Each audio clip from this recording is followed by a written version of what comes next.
শুক্রবার শিক্ষা প্রতিষ্ঠান খোলা রাখা হতে পারে এমন কথা বলেছেন একজন মন্ত্রী। ইসলামের আলোকে এই সিদ্ধান্তকে আপনি কিভাবে দেখেন?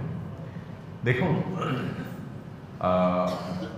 আমরা দেখেছি গত রমজান মাসে শিক্ষা প্রতিষ্ঠান অক্ষেত্রে খোলা ছিল এবং শিক্ষা প্রতিষ্ঠান যখন রমজান মাসে বিশেষ করে স্কুল কলেজ, আরও স্পেসিফিকলি বললে স্কুল যখন খোলা থাকে তখন স্কুলের শিক্ষার্থীদের জন্য রমজান মাসে রোজা রাখাটা কষ্টসাধ্য হয়, এটা বলাই বাহুল্য। রোজা রাখা কঠিন হয়, অনেকে রোজা রাখতে চাইলেও তার দ্বারা রাখা সম্ভব হয় না বা রাখতে পারে না।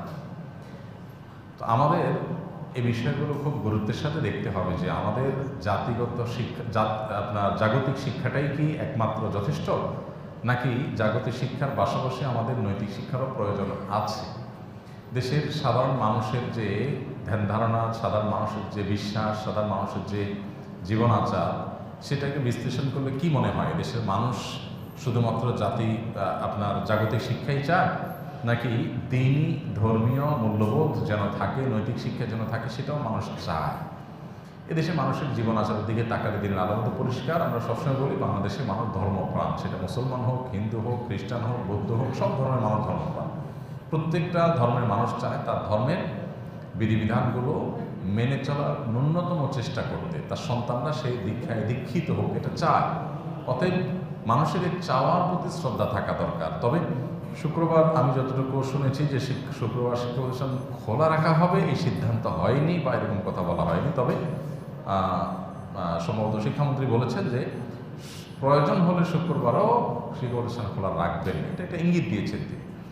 তো আমরা সংশ্লিষ্ট মহলকে অবশ্যই বলবো যে শুক্রবার কোনোভাবেই যেন শিক্ষা প্রতিষ্ঠান খোলা রাখা না হয়, কারণ আমাদের শিক্ষার্থীদের সপ্তাহে একটি দিন অন্তত দিনী শিক্ষা পাওয়ার, দিনী পরিবেশে যাওয়ার যে সুযোগ আছে, সেই সুযোগটা যদি বন্ধ হয়ে যায় তাহলে আমাদের যে তরুণদের অনেকে যে বখাটেপনা, তাদের মধ্যে অনেকে যে বিপদগামিতার পথে চলে যাচ্ছে, কিশোর গ্যাংয়ের মতো সমস্যা তৈরি হচ্ছে, এই সমস্যাগুলো আরও প্রকট আকার ধারণ করবে। তাছাড়া এটা মানুষের চাওয়া পাওয়ারও পরিপন্থী। হ্যাঁ, এটা ঠিক যে মাননীয় মন্ত্রী যে দৃষ্টিকোণ থেকে বলেছেন গরমের দিনগুলোতে শিক্ষা প্রতিষ্ঠান বন্ধ ছিল, পড়ালেখা পিছিয়ে গেছে ছেলেদের বাচ্চাদের, তো সেটাকে পুষিয়ে নেওয়ার জন্য বিকল্প চিন্তা করতে হবে। তো সেটার জন্য শনিবার শিক্ষা প্রতিষ্ঠান খোলার যেমন অপশন আছে, আপনার পাঠদানের যে সময়সীমা সেটা দীর্ঘায়িত করা, বড় করার অপশন আছে। পৃথিবীর অনেক দেশে ভোরবেলাতে থেকে স্কুল কলেজগুলো, মাদ্রাসাগুলো খুলে ফেলে ভোর থেকে। তো আমরা যদি সকালে ভোরে খুলি তাহলে সেক্ষেত্রে লাভ হবে, একে তো সকালের আবহাওয়াটা অনেক ভালো থাকে, খুব বেশি আপনার স্ট্রাগল করতে হয় না এটা আমি স্কুলে যেতে ইত্যাদিতে। দ্বিতীয়ত হলো যে আমাদের যে একটা বদ অভ্যাস হয়ে গেছে গোটা দেশে মানুষের, সেটা হলো রাতে তাড়াতাড়ি না ঘুমিয়ে দেরিতে ঘুমানো।